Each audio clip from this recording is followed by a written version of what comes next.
बज रहे सुबह के 8:45 और मैं उठा था तकरीबन 7:30 बजे, तो तकरीबन 1 घंटा हो चुका है। तो ये समय उठकर बस मैं बाहर बैठा हूँ और इस बाहर बैठ के बाहर का नज़ारा देख रहा हूँ, क्योंकि आज मौसम बहुत ही सुहाना हो रखा है। तो थोड़ा आप लोग भी देख लीजिए बैक कैमरे से क्या है मौसम। तो ये रहा, देखिए पूरा बादल बादल छाया हुआ है और सुबह को वर्षा भी हो रही थी। तकरीबन 1 घंटा या आधा घंटा, तकरीबन आधे घंटे तक वर्षा हो रही थी। अब देख रहे फिर भी बादल छाया हुआ है चारों तरफ, देखिए, और ठंडी ठंडी थोड़ी हवा चल रही है। तो यही इसी का नज़ारा ले रहा था, इसी का लुत्फ़ उठा रहा था मैं बैठकर। थोड़ा सा वर्षा कम हुआ है तो मैं जाके फ्रेश हो जाता हूँ। मतलब फ्रेश क्या, मुँह हाथ धोऊँगा, ब्रश करूँगा, उसके बाद फिर आप लोगों से अगली कड़ी में बात करते हैं, ठीक है? तब तक के लिए चलिए। हेलो दोस्तों, छोटों को प्यार, बड़ों को प्रणाम और उम्र को सलाम।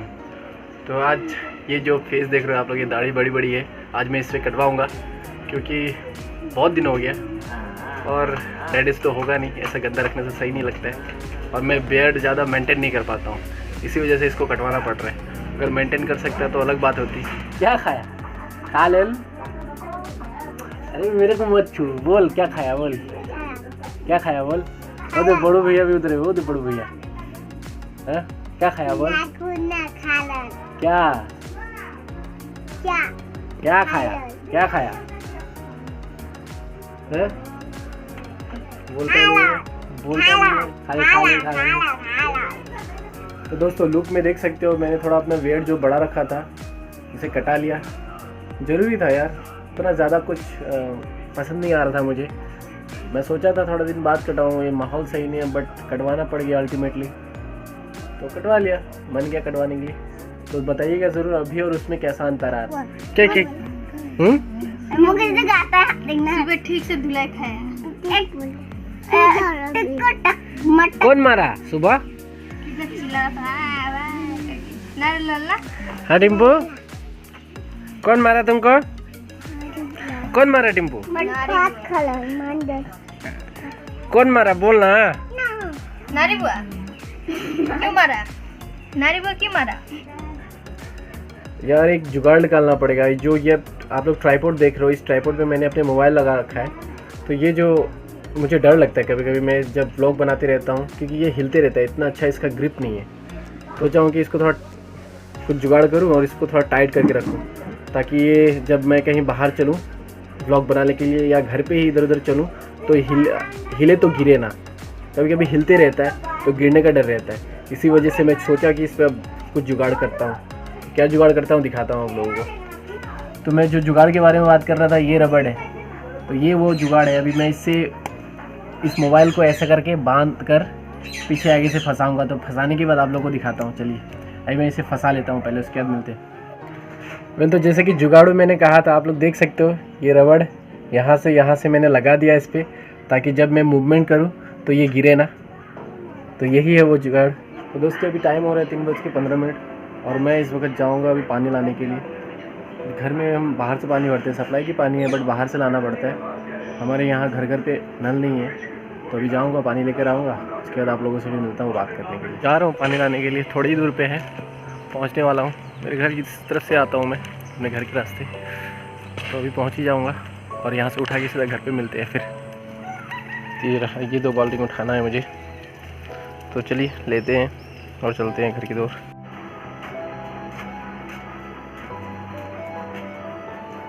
आज तेरा कर्नाटक क्यों नहीं हुआ? ऐसे क्या हुआ? क्या पता, क्या पता? हम भूल गया। कितना 11 दिन तक ना कितना बोल रहा था कौन बोल रहा था? सर तक। क्या बोल रहा था तेरा सर? कितना 11 दिन ना कितना तक, क्या पता। क्यों तेरा क्लास नहीं हुआ 11 दिन तक? तो तुम लोग को अभी सीखना नहीं है मतलब? तो अभी वो बड़े भैया लोग कहाँ पे? खेल रहा है। तो ये भतीजी है छोटी, कनाडा सीख रही थी, तो कुछ दिन तक इनका क्लास भी बंद रहेगा। दोस्तों अभी जो माहौल चल रहा है वो काफ़ी मतलब लोगों के लिए नेगेटिव लेकर आ रहा है। हर जगह से आप हर जगह देखो, आपको ऐसी चीज़ें सुनने को मिल जाती है जो आपके अंदर डर बैठाने की काम करता है। तो इसलिए मैं सोचा हूँ अपने ब्लॉग पर हर दिन एक मोटिवेशनल स्टोरी लेकर आऊँ। छोटी छोटी होगी, 2-3 मिनट की होगी, और इसके ज़रिए मैं थोड़ा आप लोगों को मोटिवेट कर सकूं। अगर आप इसे सुनते हो पूरी तरह से तो आपसे मेरे ब्लॉग में एक छोटा सा 2-3 मिनट का एक मोटिवेशनल स्टोरी होगा। तो आज का जो होने वाला है मोटिवेशनल स्टोरी वो होगा, उसका नाम है अंतिम प्रयास, लास्ट ट्राई। तो उसे मैं नरेट करूँगा आप लोगों के लिए, आप लोग सुनिएगा। एक समय की बात है, एक राज्य में एक प्रतापी राजा राज करता था। एक दिन उसके दरबार में एक विदेशी आगंतुक आया या टूरिस्ट आया। उसने राजा को एक सुंदर पत्थर गिफ्ट के रूप में प्रदान किया। राजा वह पत्थर देखकर बहुत प्रसन्न हुआ। भगवान विष्णु की प्रतिमा का निर्माण कर उसे राज्य के मंदिर में स्थापित करने का निर्णय लिया और प्रतिमा निर्माण का कार्य राज्य के महामंत्री को सौंप दिया। महामंत्री गांव के सर्वश्रेष्ठ मूर्तिकार के पास गया और उसे वो पत्थर देते हुए बोला, महाराज मंदिर में भगवान विष्णु की प्रतिमा स्थापित करना चाहते हैं। 7 दिन के अंदर इस पत्थर से भगवान विष्णु की प्रतिमा तैयार कर राजमहल पहुंचा देना।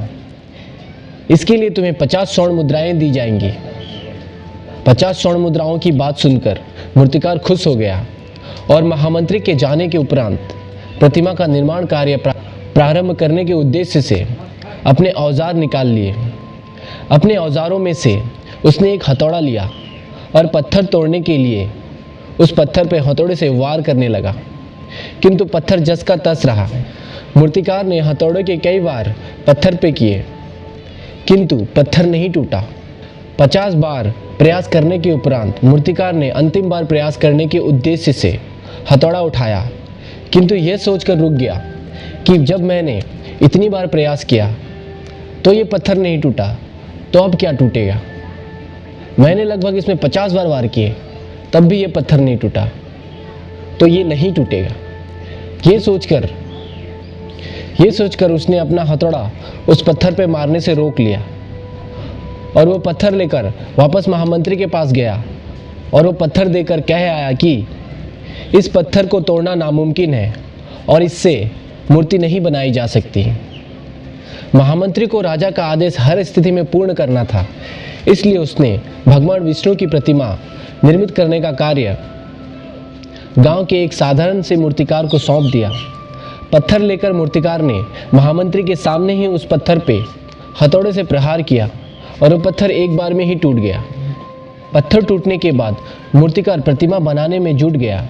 इधर महामंत्री सोचने लगा कि काश पहले मूर्तिकार ने एक अंतिम प्रयास किया होता तो सफल हो गया होता और 50 स्वर्ण मुद्राओं का हकदार भी बनता। तो दोस्तों, ये छोटी सी कहानी है, लेकिन इस कहानी से हमें क्या सीख मिलती है कि ज़िंदगी में असफलता कितनी बार भी आए, लेकिन हमें कोई भी काम को बीच रास्ते पे नहीं छोड़ना चाहिए। हमें प्रयास करते रहना चाहिए। क्या पता आपने 100 बार प्रयास किए हो और अंतिम एक बार प्रयास करने के बाद ही आपको सफलता मिल जाए। इसीलिए आप रुके नहीं। अपनी ज़िंदगी में हमेशा एक फेलियर आता है तो आप सोचिए मत कि मैं इस चीज़ को कर नहीं पाऊँगा। अब फिर कोशिश करें, फिर फेलियर होगा, फिर कोशिश करें, फिर फेलियर होगा, लेकिन अंततः आप वहाँ पहुँच ही जाओगे। तो मोरल ऑफ द स्टोरी यही है कि आप किसी भी चीज़ को आधे पे मत छोड़ें। अपने जो भी चीज़ तय की है अपनी ज़िंदगी में लक्ष्य को प्राप्ति करने के लिए, उसमें डटे रहे। एक ना एक दिन आप वो हासिल कर जाएंगे।